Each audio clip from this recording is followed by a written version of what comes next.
Então, bom, gente, aqui, infelizmente, né, eu sei que tá todo mundo lá gritando aí, mais episódios, mas esse aqui é o quarto episódio e o último episódio do projeto que eu criei, né? Você tem medo de quê? É o quarto livro, desses livros polêmicos que eu apresentei aqui. Esse, assim, exatamente, é o dilema do momento.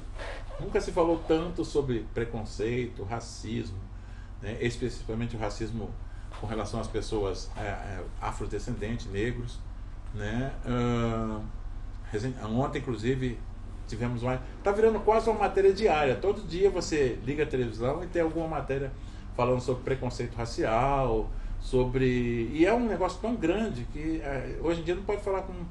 Muita gente achava que era uma coisa episódica, né? Pequenos momentos de preconceito, explosões de intolerância. Não, isso é algo estrutural, sabe? Não é assim, ocasional. Infelizmente. Seria até legal você achar que o preconceito racial é uma coisa esporádica de pessoas, assim, pouco inteligente, aquela coisa que até algum tempo atrás as pessoas diziam, achavam e acreditavam que era assim. Né? Já se acreditou até que o Brasil é uma democracia racial, né? Então era mais um folclore, assim, aquela coisa, um absurdo, né? Que todo mundo dizia nas esquinas, assim, indignado, depois segue o jogo e nada muda na verdade. E infelizmente é chato dizer isso, né? Eu, como um autor que trabalha muito com temática social, com esses temas que muitos rotulam de polêmicos, a gente, né, começa a perceber que isso não é estrutural, isso não é isso é estrutural, né? Não é uma coisa episódica. Cada vez mais você percebe que o preconceito racial partiu para ser notícia do dia. Cada noticiário que você vê sempre tem uma historinha, um drama pessoal, a questão é tão banal, tão citado que você muitas vezes passa por notícias extremamente preocupantes e nem percebe o quanto ela é preocupante.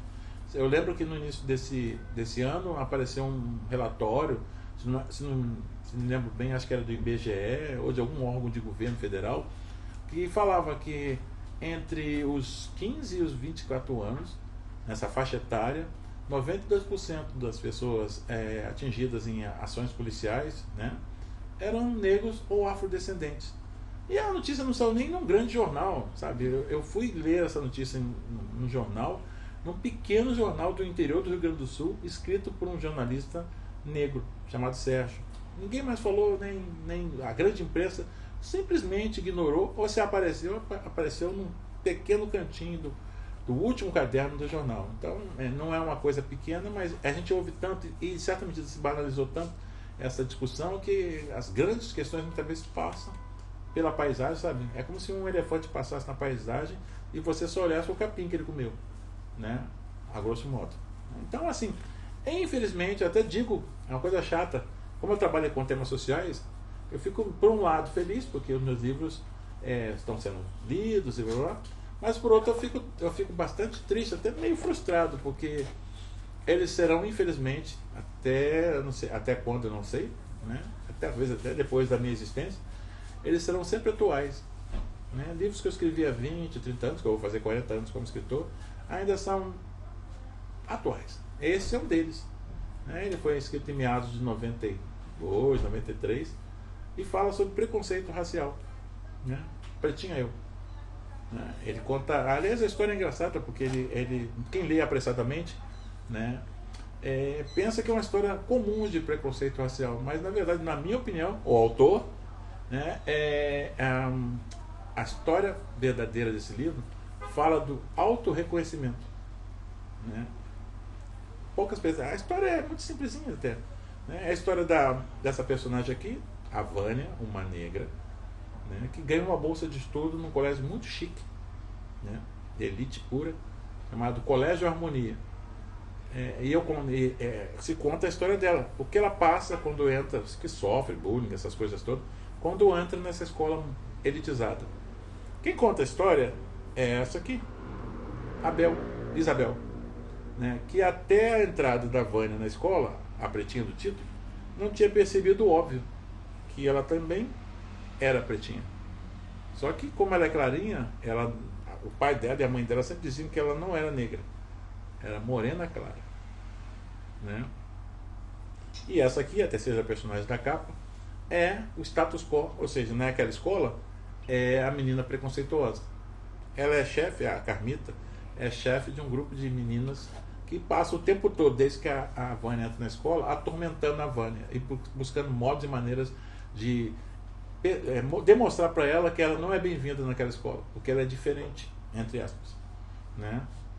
E na verdade é algo mais comum do que a gente imagina no Brasil, né? Porque no Brasil, você vai para um país como os Estados Unidos, onde o preconceito é quase assim, é medido pela origem da sua família. Você pode ser branquinho, como muitas pessoas são aqui no Brasil, mas se tiver um antepassado negro, você é automaticamente rotulado como negro e acabou, né?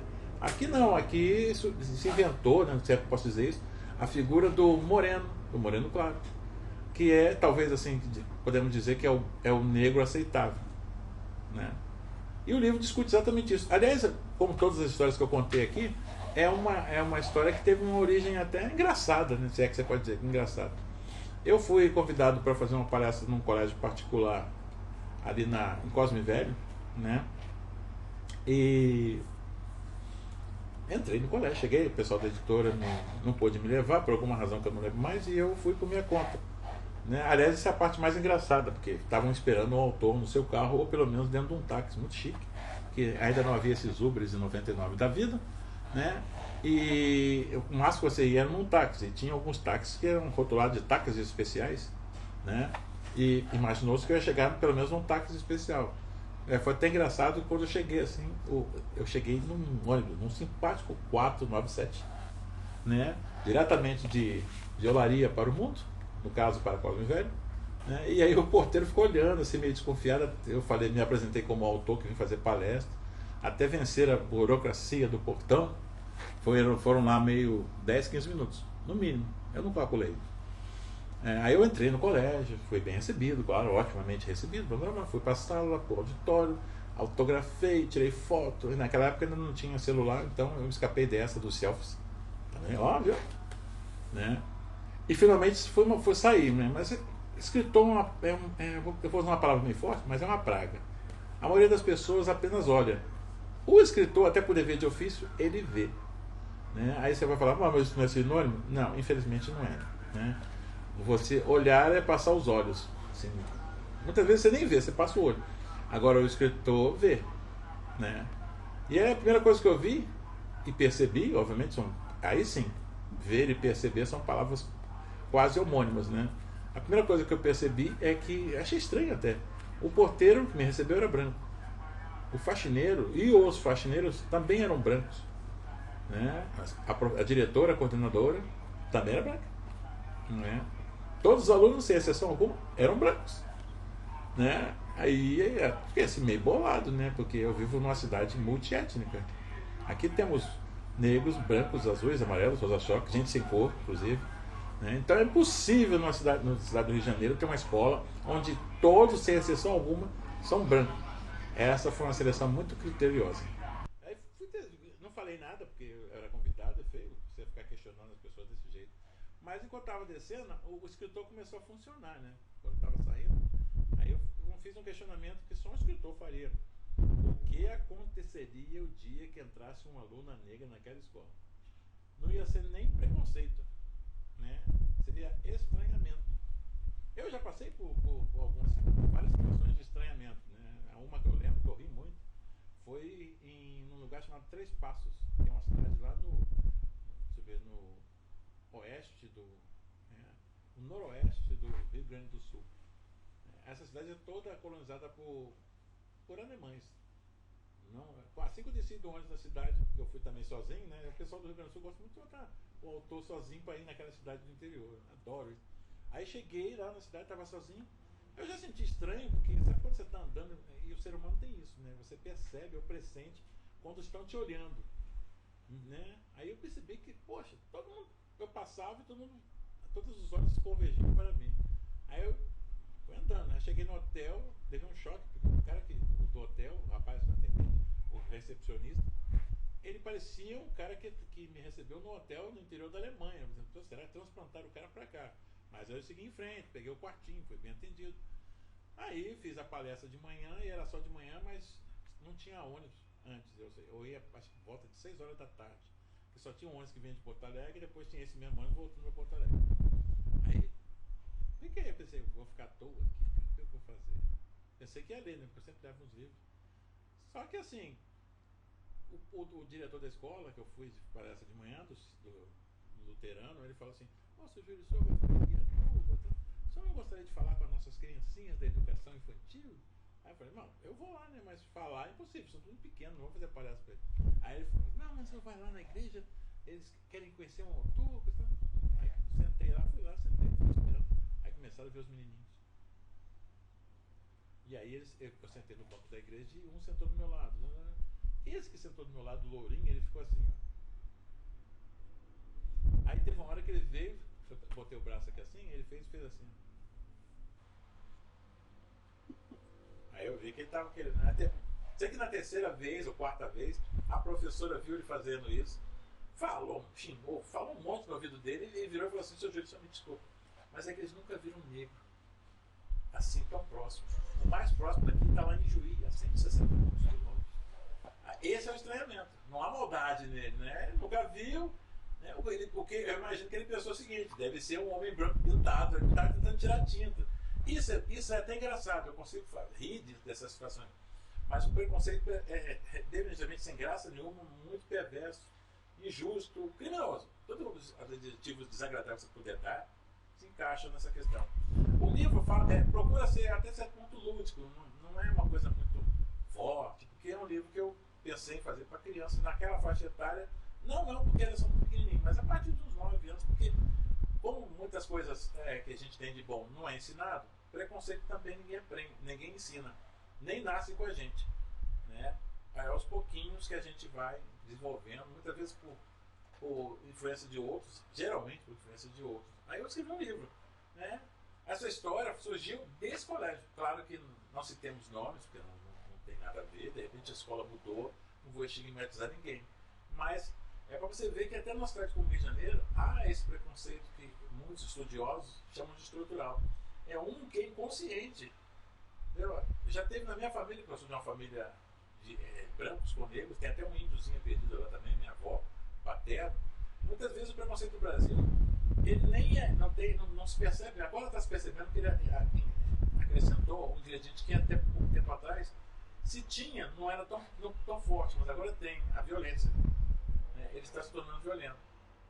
Aí eu resolvi fechar exatamente essas 4 palestras, né, esses quatro encontros, falando dessa coisa, que é uma coisa que está tornando perigosamente corriqueira, né, a partir da minha história. E na verdade não é ser negro, é aceitar-se enquanto negro, né, porque uma boa parcela da população brasileira não se aceitou, né, demorou a se aceitar enquanto negro.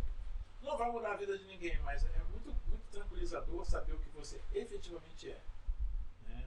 Não ficar sofismando, inventando adjetivos, eufemismos maravilhosos, que na verdade não querem dizer nada. São até ruins para quem resolve se identificar com tais eufemismos, né? A ideia do livro foi essa, né? É a história da Isabel, né? E ela, com tudo que eu falei aqui até agora dos outros livros, tem um pé no real, aconteceu, né?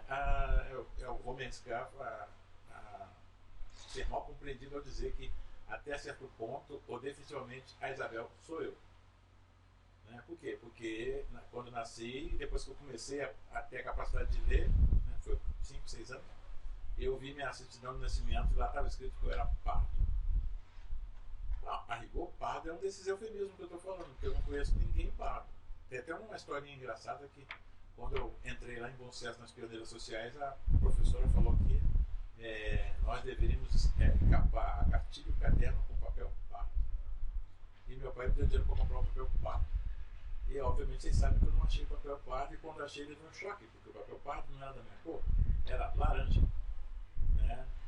Esse é o estranhamento que eu falo.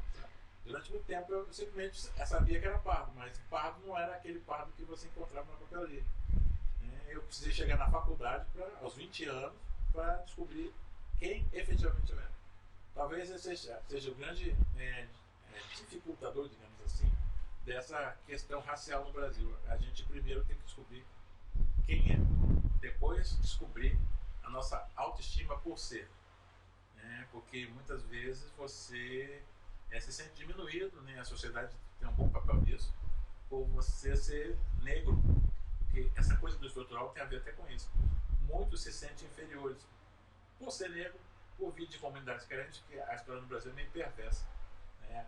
Os índices econômicos sempre colocam o negro e os afrodescendentes no geral na parte mais baixa da pirâmide econômica. Né? Isso um soma-se a outro e você sofre preconceito. Né? Porque está em todo lado. Né? Mas eu acho que um dos caminhos dessa, digamos assim, descoberta é a leitura. Né? A leitura não é um bombril, mas tem mil e uma utilidades.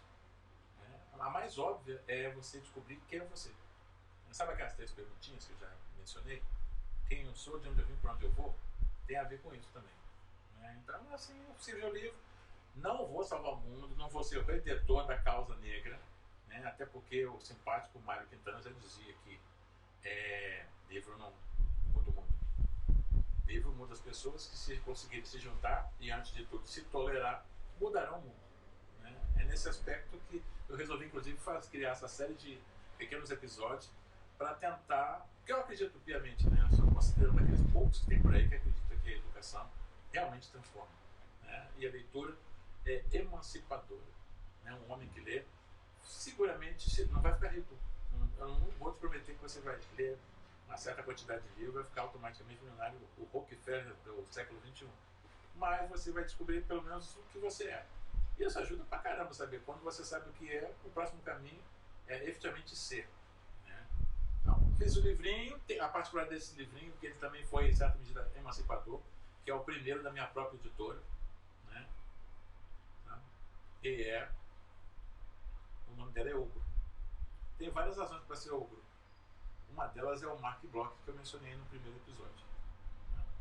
Nós adoramos gente. Né? Eu lamento, eu acrescento aqui, gente inteligente. Né? E eu estou dando a receita. Passa por aqui. Né? Bom, foi um prazer falar com vocês. Espero que vocês leiam o meu livro e outros tantos livros, porque não há sociedade justa e igualitária para todos se a gente não acredita na leitura e não tem o maior respeito pela educação. Né? Uma das coisas boas que a literatura me deu foi viajar. E eu viajo do melhor jeito possível. Na maioria das vezes, eu viajo por conta dos outros. Né? E uma dessas viagens, eu fui parar numa cidade chamada Polônia, que é a maior cidade em quantitativo de brasileiros imigrados. É uma cidade bacana pra caramba, linda de morrer, tem uma catedral. Eu pessoalmente acho que foi lá que surgiu essa coisa que a gente diz, essa obra é uma obra de igreja, porque a igreja deles é uma bela igreja, uma das mais lindas da Europa, demorou só 1000 anos para ficar pronta, então deve ser lá que surgiu essa ideia. Eu fui, né, em Polônia, e teve uma hora que eu liguei a televisão, meu alemão é quase zero, mas tem uma cena muito interessante que era o noticiário, e aí ia acontecer alguma mudança lá na região, né, de Düsseldorf, Polônia, e aí mostrou um flash da reunião. Aí começaram a anunciar as pessoas que iriam participar daquela discussão educacional, pedagógica, e aí a pessoa que estava mediando chamou eu acredito que seja o governador da região, né? Depois chamou o prefeito de Colônia e finalmente chamou uma figura muito importante para toda aquela discussão, o presidente do sindicato dos professores da região. Aqui a gente precisa apurar mais bem que essas decisões educacionais são tomadas em escritórios bem refrigerados, com cafezinho, suquinho, mas sem a pessoa, o artista principal do espetáculo, né, que é o professor. Né? Por isso que ler é importante. Quando você lê bastante, você aprende a reconhecer as verdadeiras importâncias da existência humana. E nada mais importante do que perceber-se, obviamente, humano. E para se perceber totalmente humano, que é uma construção intelectual, ninguém nasce acreditando que é humano. A gente nasce, né, precisa ler.